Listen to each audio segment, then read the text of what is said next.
The sky over Los Angeles wasn't red, it was burning.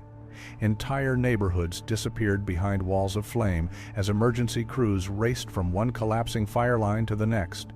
In a single night, the world's most famous city looked less like a symbol of glamour and more like the front line of a climate war no one was winning. And as the smoke drifted north, so did the political shockwaves. Because while Californians fought for their homes, Donald Trump made a statement that ignited an entirely different kind of firestorm, this one across the border in Canada. At a January rally, he looked into the cameras and said Canada had a giant faucet up north, a massive water tap that could simply be opened to send water flowing down to drought-stricken California. To millions of Americans frustrated by heat waves, dry reservoirs, and failing crops, the line sounded almost reassuring. A simple fix, a neighborly solution, just turn the handle. But in Canada, it was the opposite. It was an alarm bell. To Ottawa, Trump's comment didn't sound like policy, it sounded like possession.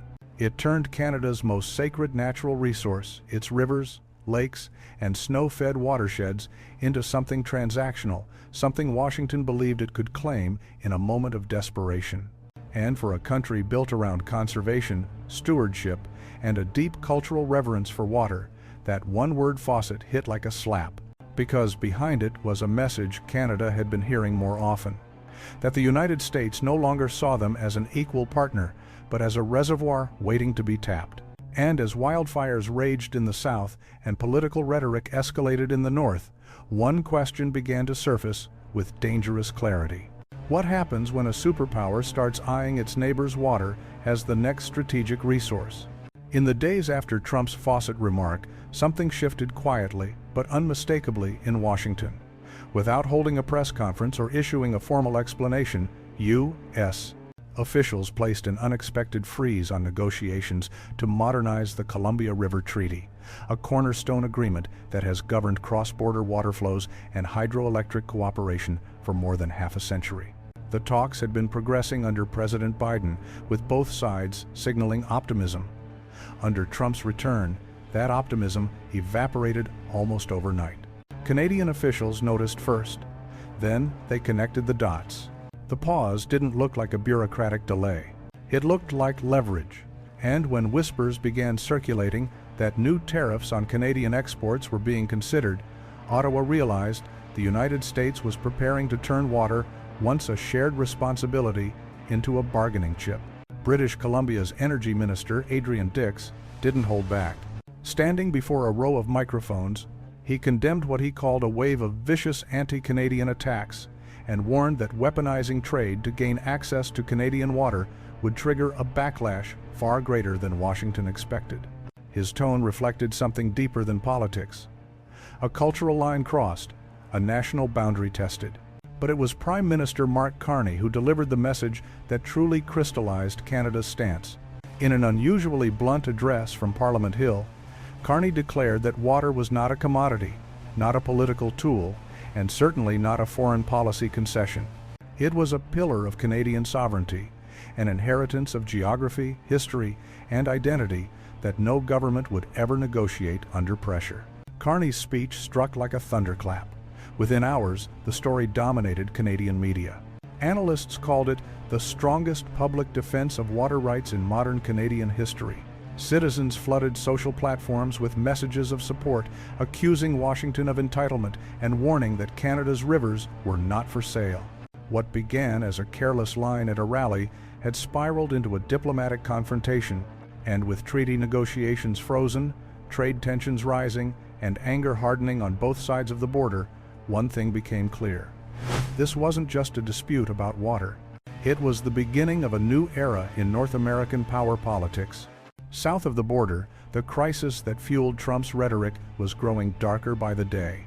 California, once the pride of American agriculture and a symbol of endless prosperity, was drying out in real time. Reservoir levels that had supported tens of millions of people for generations had fallen to historic lows. The Colorado River, the lifeline of the American West, was shrinking so quickly that satellite images looked like before and after photos of a vanished civilization. Fields turned to dust. Orchards died standing. Entire counties began drilling deeper and deeper wells, only to hit saltwater or collapsing aquifers. For years, policymakers tried to downplay the emergency, but by 2024, the veneer of control cracked. Water wasn't a policy issue anymore, it was a survival crisis. Former International Joint Commission official Rob Sisson put it bluntly in an interview that ricocheted across U.S. media. Water security in California is national security for food, health, and the country itself. And that's where desperation began, feeding into geopolitics. Because as America's most fertile state edged toward collapse, Washington started searching for solutions outside its borders. Every potential fix came with problems. Desalination plants burned through billions, yet produced only fractions of what the state needed. Groundwater pumping created sinkholes and structural instability. Water transfers between states sparked lawsuits, protests, and political standoffs that froze cooperation. America was running out of water and out of time. That's when analysts began revisiting Trump's remark, not as an offhand insult, but as a window into a strategic mindset. The Columbia River system supplies almost 40% of America's hydroelectric power, but much of that water starts in Canada. To a nation staring down a future of scarcity, that upstream reality wasn't just geographic, it was geopolitical leverage they didn't control. And as America's drought worsened, the idea of Canadian water stopped being a hypothetical. It became something else, a pressure point, a vulnerability, a resource Washington increasingly felt entitled to. Canada saw the shift long before Americans admitted it, and that realization would shape what Ottawa did next. Ottawa didn't wait for Washington to make the next move. The freeze on the Columbia River Treaty, the tariff threats, and the increasingly casual American rhetoric about Canadian water had revealed something deeper. The United States no longer viewed Canada as a partner, but as a reservoir. And if Canada didn't redefine the terms of engagement now, it would soon be negotiating from a position of weakness. So Ottawa pivoted quietly, strategically, and with a precision that caught even seasoned analysts off guard. Instead of debating water exports or entering reactive diplomacy, Canada began reshaping its economy around something far more powerful than raw resources: control over water-based innovation. Ministries across British Columbia, Quebec, Alberta, and the Maritimes were instructed to accelerate investments in water tech infrastructure. The goal wasn't to sell water, the goal was to build an economic fortress around it. Behind closed doors, policymakers called it the water tech doctrine. Smart irrigation networks powered by AI were deployed to protect agricultural output. Advanced water recycling systems, once niche environmental projects, became national priorities. Research funding poured into precision hydrology, glacier monitoring, and clean tech hydroengineering. Even Canada's dam management protocols were upgraded with real-time data analytics to optimize flow and protect biodiversity. What looked from afar like environmental stewardship was something else entirely. Canada building an economic moat around the very resource Washington was eyeing. And the message was subtle but unmistakable. If the United States wanted access to the future of water, it wouldn't be through extraction or pipelines. It would be through Canadian expertise, Canadian technology, and Canadian systems on Canada's terms. The pivot wasn't loud, it wasn't dramatic, but it was a turning point, because for the first time, Canada wasn't just defending its rivers, it was weaponizing its mastery of water management, transforming national identity into national strategy. And that strategy was about to reshape the continent. Canada's pivot around water management did more than protect its sovereignty. It unlocked a transformation that had been years in the making, one the world had largely overlooked until the United States pushed too hard. As Washington battled internal chaos and climate emergencies, Ottawa began stitching together the foundations of a new economic identity, a nation powered not by extraction, but by sustainable strength. By 2023, nearly a third of all foreign direct investment flowing into Canada targeted green and sustainable projects, a six-fold surge in just 3 years. Investors weren't guessing. They were following signals: stability, predictability, and a clean energy grid unlike anything in the G7. With 82% of its electricity coming from renewable sources, Canada suddenly offered what every modern manufacturer craved: cheap, reliable, and green power. That advantage echoed across the provinces. In Ontario and Quebec, global automakers began anchoring their EV and battery supply chains around hydro-powered industrial corridors. In British Columbia, clean tech firms specializing in water treatment, recycling, and precision agriculture positioned themselves as world leaders. Even Alberta, long associated with oil, accelerated its diversification into green hydrogen and carbon capture. But the real inflection point came with the Canada-EU Green Alliance, a landmark agreement that turned environmental credibility into economic currency. The deal granted Canadian exporters a privileged bridge into Europe's rapidly expanding clean tech market, precisely as the United States erected tariff walls and retreated into isolationism. While Washington debated crisis responses, Canada was designing the future. Its trade networks now stretched into markets representing 60% of global GDP. Its environmental standards aligned with global expectations. Its water tech innovations became the backbone of new international partnerships. Ottawa didn't need to shout about its rise. The world was already watching. In a continent shaken by drought, fire, and political volatility, Canada's calm wasn't a weakness. It was a strategic asset, and one transforming quiet confidence into quiet power. As Canada methodically built its new green industrial backbone, Washington doubled down on the only tool it felt still carried weight: tariffs. The logic was simple: pressure Canada economically, extract leverage diplomatically, and force Ottawa back to the negotiating table over water. But every tariff the United States launched seemed to misfire, ricocheting across supply chains in ways American strategists hadn't fully anticipated. The first cracks appeared in the auto sector. When Washington slapped new duties on Canadian metals and components, U.S. automakers responded not by reshoring their supply chains, but by shifting future investments northward. They needed stable electricity, predictable policies, and access to green credits, advantages the U.S. grid and regulatory climate simply couldn't match, and Canada offered all of them. Then came the battery shock.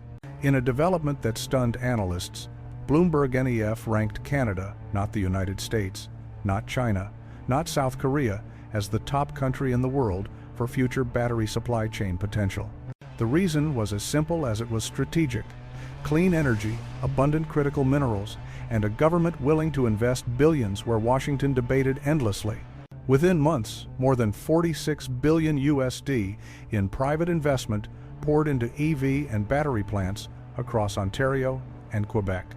These weren't symbolic projects, they were long-term infrastructure commitments from global giants betting on Canada as a manufacturing anchor for the next half-century. What was meant to weaken Ottawa had instead strengthened it. American tariffs turned into a gravitational force, pulling capital, talent, and technological ecosystems northward. Instead of isolating Canada, Washington's pressure accelerated its rise. And with every new plant announcement, every green tech partnership, every international alliance signed outside America's orbit, the geopolitical balance of the continent shifted a little further. America First, in practice, was becoming Canada Ascendant, a reversal no strategist in Washington had anticipated, yet one they were increasingly forced to acknowledge. Canada wasn't just weathering the storm, it was turning the storm into momentum. As North America's political tension deepened, the rest of the world began paying attention not to the insults, not to the tariffs, but to the resource at the center of it all. Water, once treated as an afterthought in geopolitics, was now revealing itself as the defining power variable of the 21st century.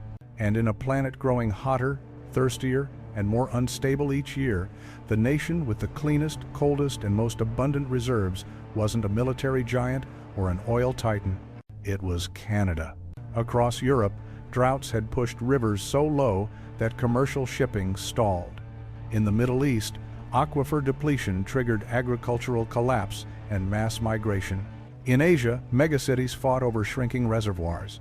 The world was beginning to understand what Canada had quietly protected for generations. Water is destiny, and the countries that steward it will become the anchors in an age of scarcity. This global awakening reshaped foreign policy overnight. Brussels fast-tracked environmental and trade alliances with Ottawa. Tokyo expanded climate tech collaborations, seeing Canada's water governance model as a blueprint for its own resilience planning. Even Delhi, facing record heat waves, sought joint research agreements on glacier preservation and watershed management. While the United States wavered between crisis response and political turbulence, Canada was signing deals, creating corridors of cooperation, and becoming a hub for green diplomacy. Analysts began calling it the biggest soft power shift since the rise of oil in the 20th century. Only this time, power didn't roar from pipelines or refineries. It flowed quietly through rivers, reservoirs, and rain-fed forests. Canada's advantage wasn't just abundance. It was discipline, its unwavering stance that water was a public trust, not a commodity. And in a world where stability itself had become a rare resource, that discipline turned into influence. Nations looked to Ottawa not just for technology or trade access, but for something more intangible: leadership. And slowly, almost imperceptibly, the global balance of power began to tilt toward the country that guarded the source rather than the country that demanded the flow. In the end, the entire crisis circled back to the moment it began. A wildfire choked California, a desperate nation staring into a future of thirst, and one offhand remark from Donald Trump that echoed far louder than anyone expected. He called Canada a faucet, an image so casual, so dismissive, that it lit up an entire country overnight. But months later, as the dust settled and the geopolitics hardened, the metaphor revealed something deeper. Because Canada is not a faucet, it is the source. The rivers Trump wanted to redirect aren't pipes. They are ancient, glacier-fed arteries carved over millennia. They shape ecosystems, power grids, and indigenous homelands. They define borders, economies, and identities. They are not handles to be turned based on the political mood of the moment. And that is what Washington never anticipated. As the United States scrambled to respond to drought, internal division, and collapsing infrastructure, Canada moved with quiet precision, transforming water from a vulnerability into a strategic shield, then into an engine of national renewal. While America fought crises, Canada built alliances. While Washington tried to impose pressure, Ottawa converted pressure into power.